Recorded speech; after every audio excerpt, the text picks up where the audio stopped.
Halo, assalamualaikum. Selamat pagi.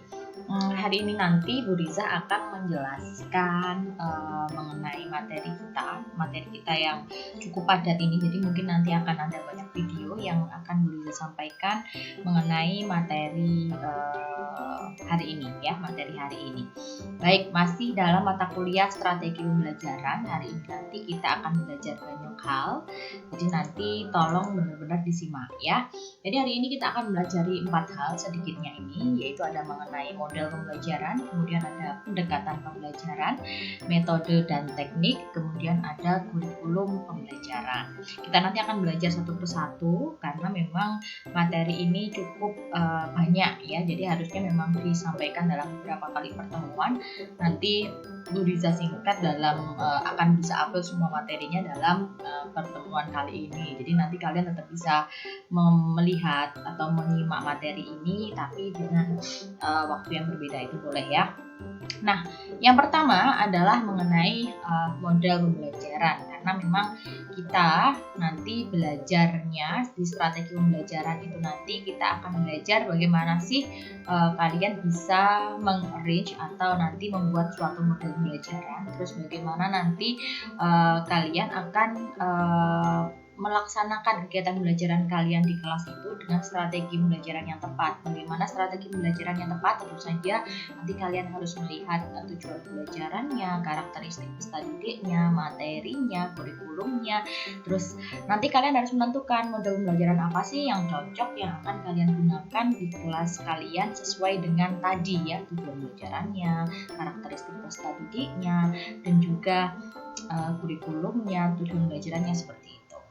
Nah, mengenai model pembelajaran itu nanti ada 4 hal, yaitu di dalam model itu nanti ada orientasi tentang model itu sendiri, kemudian modelnya, terus aplikasi penerapannya bagaimana, dan juga support sistemnya atau sistem dukungannya.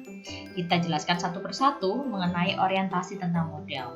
Jadi tujuan dari model itu sendiri, minggu depan kalian akan presentasi setiap kelompok untuk mempresentasikan model pembelajaran. Ada yang personal informasi, ada yang behavior, ada yang ada investigasinya itu. Terus nanti kalian akan menentukan kenapa kok sampai ada yang namanya model itu gitu. Sebenarnya untuk apa model itu gitu kan. Jadi nanti kalian akan tahu tujuan dari model itu untuk membentuk apa kepada siswanya. Kemudian asumsi teoritis yang melatar belakangi, tentu saja tadi belakangnya tadi ya, asumsinya apa sih sesuai dengan teori-teori yang sudah ada, itu kenapa kok model tadi dibuat. Kemudian prinsip-prinsip dan konsep utama. Nah ini nanti mohon maaf ini PowerPoint-nya agak terpotong, nanti akan saya berikan untuk yang full-nya ya. Prinsip-prinsip dan konsep utamanya seperti apa, jadi nanti yang digunakan itu seperti apa, konsep utamanya tadi bagaimana, beberapa model disertakan rancangan pelaksanaan pembelajaran. Untuk model yang lain hanya disampaikan deskripsi singkat rancangan pembelajarannya. Jadi nanti ketika nanti di model itu biasanya akan ada penjelasan ya, mohon maaf nih ada suara pesawat terbang lewat di atas rumah. Jadi biasanya nanti akan ada transkrip listen atau deskripsi singkat mengenai model ini nanti akan digunakan seperti apa dan bagaimana cara melaksanakannya. Kemudian di dalam model itu sendiri nanti akan ada yang namanya sintak. Nah, sintak itu nanti biasanya masuk ke dalam deskripsinya. Sintak itu seperti langkah-langkah gitu ya. Kemudian social system. Jadi social system itu nanti yang dibutuhkan ataupun sarana-prasarana yang dibutuhkan untuk menunjang pelaksanaan model tadi apa saja. Kemudian principle of reaction-nya juga itu nanti juga harus ada. Kemudian ada support system-nya. Jadi nanti banyak sekali ini mengenai the model. The model ini sendiri akan bisa jelaskan nanti dalam satu video sendiri ya. Jadi tidak masuk ke dalam video ini. Kemudian ada aplikasi. Aplikasi ini adalah mengenai informasi tentang penerapannya di dalam kelas, jadi pembelajaran yang sebenarnya. Kemudian menyediakan informasi tentang bagaimana menggunakan model di dalam situasi pembelajaran kelas yang sebenarnya. Apa aja sih kegiatan yang harus dilaksanakan di kelas gitu ya. Kalau pakai model ini, maka nanti bagaimana prosesnya. Nanti bukannya sama sintang nih. Kalau sintangnya langkah-langkahnya seperti ini, tapi bagaimana nanti ketika diaplikasikan di dalam kelas. Kapan dilaksanakan dan bagaimana urutannya. Misalkan mulai dari kelompoknya dibagi menjadi berapa, nanti setiap siswa ngapain aja, nanti pembagian kelompoknya itu berdasarkan mengenai apa, berdasarkan prestasi kah, atau berdasarkan warna kulit, nggak mungkin itu ya, nggak boleh rasis. Jadi misalkan berdasarkan latar belakang sosialnya atau asal daerahnya dan sebagainya. Terus urutannya seperti apa? Dia kalau harus urut ya nggak boleh mencong-mencong. Seperti misalkan ada satu model pembelajaran itu kalian melewati salah satu stepnya, salah satu langkahnya, itu nanti biasanya tujuan dari modal pembelajarannya tadi nggak bisa tercapai seperti itu. Kemudian nanti ini ada kalanya beberapa model lanjutan dari aplikasi ya. Ada kalanya beberapa model memberikan informasi tentang ilustrasi penerapannya dalam mata pelajaran tertentu. Nah, bisa bilang tadi bahwa ketika model itu diterapkan, kadang-kadang model ini nggak cocok untuk mata pelajaran ekonomi, tapi cocoknya untuk mata pelajaran matematika. Nah, misalkan seperti itu. Jadi ada yang model ini ternyata khusus untuk bahasa karena untuk meningkatkan literasi membacanya, pemahaman membaca gitu ya. Nanti nggak cocok nih untuk mata pelajaran kimia atau fisika. Nah, seperti itu. Jadi kadang-kadang memang model tertentu itu dibangun atau dibuat itu memang untuk mata pelajaran tertentu. Terus informasi tentang petunjuk penerapan. Nah, tadi Briza bilang bahwa misalkan nanti buat kelompoknya untuk kelas berapa, atau untuk usia berapa, atau untuk jenis kelamin. Misalkan ini ada kelompoknya khusus kelompok, dibuat kelompoknya berdasarkan jenis kelamin, ada laki-laki ada perempuan, gitu. Terus informasi awal tentang rancangan kurikulum yang semestinya disiapkan. Makanya memang tadi Briza bilang ada tujuan pembelajaran yang harus dicapai itu seperti apa. Nah, tujuan pembelajarannya berdasarkan apa? Ya berdasarkan dari kurikulum gitu. Nah, bisa juga ketika mengaplikasikan suatu model itu bisa dikombinasikan dengan model yang lain supaya apa? Misalkan ingin meningkatkan berpikir kritis siswa ya, atau creative thinking siswa juga. Nah, nanti kira-kira model ini kalau digabung dengan model ini bisa nggak ya meningkatkan kedua hal tadi? Terus juga didiskusi tentang kesulitan yang mungkin dihadapi guru, cara-cara mengatasinya, dan tentang upaya penerapan model secara lebih efektif dan efisien. Maka dari itu nanti kalian setelah presentasi berkelompok itu nanti kan kalian akan praktek ya. Nah, praktek menerapkan model-model. Nah, nanti ketika aplikasi kan ketahuan tuh saya susah ini untuk menerapkan ini gitu kan. Akhirnya kita bisa diskusi, kita bisa tahu bahwa seharusnya model ini nanti kamu bertindak sebagai gurunya seperti ini. Nah, seperti itu kalau berhubungan dengan aplikasi ya. Kemudian ada support system. Nah, ini nanti juga akan dijelaskan, bisa jelaskan secara lebih detail di the model, karena support system itu ada masuk di dalamnya. Nanti sih kalau support system berkenaan dengan dampak ya, harus tahu ada instructional effect sama nurturing effect. Jadi kalau instructional effect itu mengenai apakah memang tujuan pembelajaran tadi tercapai atau tidak.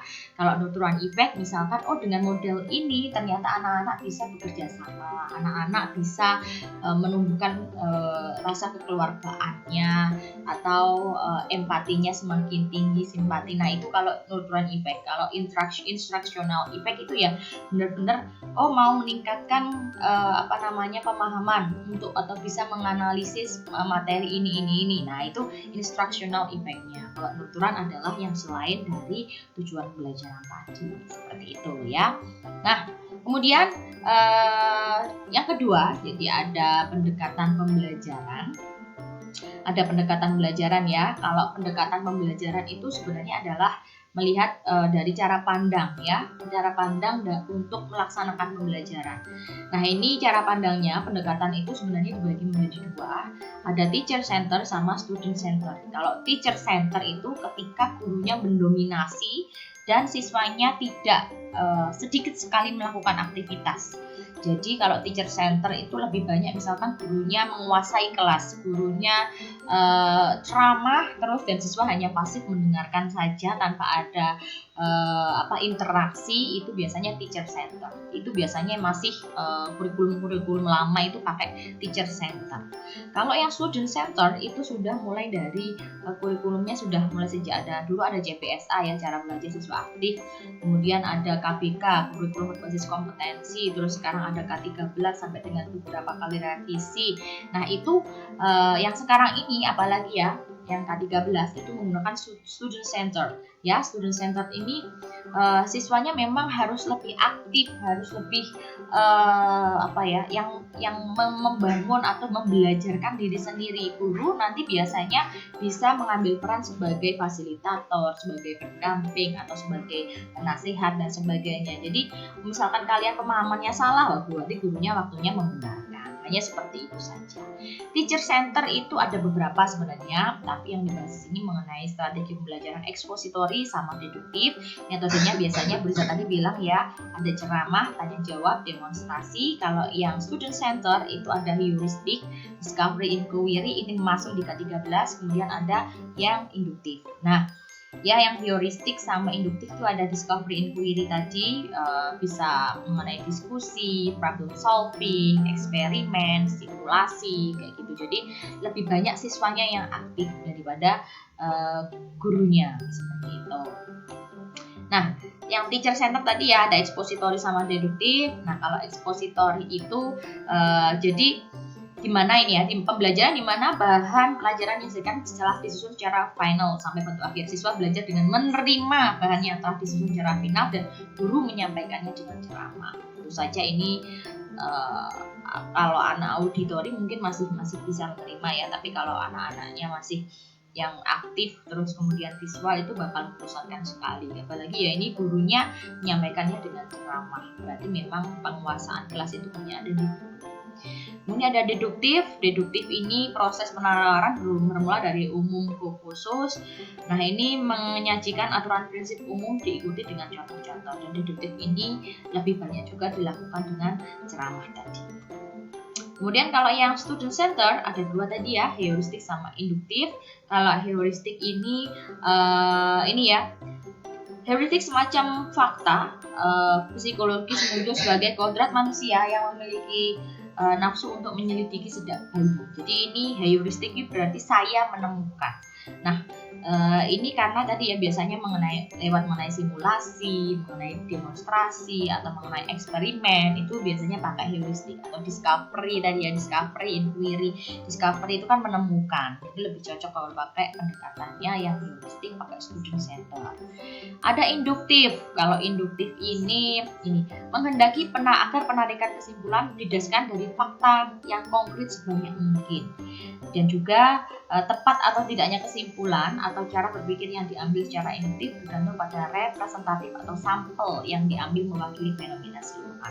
Maka dari itu ketika tadi eksperimen itu kan berarti siswanya langsung ya, atau ketika demonstrasi simulasi itu siswanya langsung yang mengambil langkah untuk belajar gitu. Jadi sehingga nanti ketika siswanya sudah belajar menerapkan, mereka bisa mengambil atau menarik kesimpulan seperti apa saja sih yang kita pelajari hari ini. Nah, itu nanti ada di pendekatan induktif. Oke, jadi nanti kita untuk maju ke yang video berikutnya kita akan membahas mengenai metode dan teknik. Untuk hari ini untuk yang model sama pendekatan ada di video yang part pertama. Oke, kita lanjutkan ke part kedua. Terima kasih, silahkan disimak terus nanti sampai dengan di part 2. Assalamualaikum warahmatullahi wabarakatuh.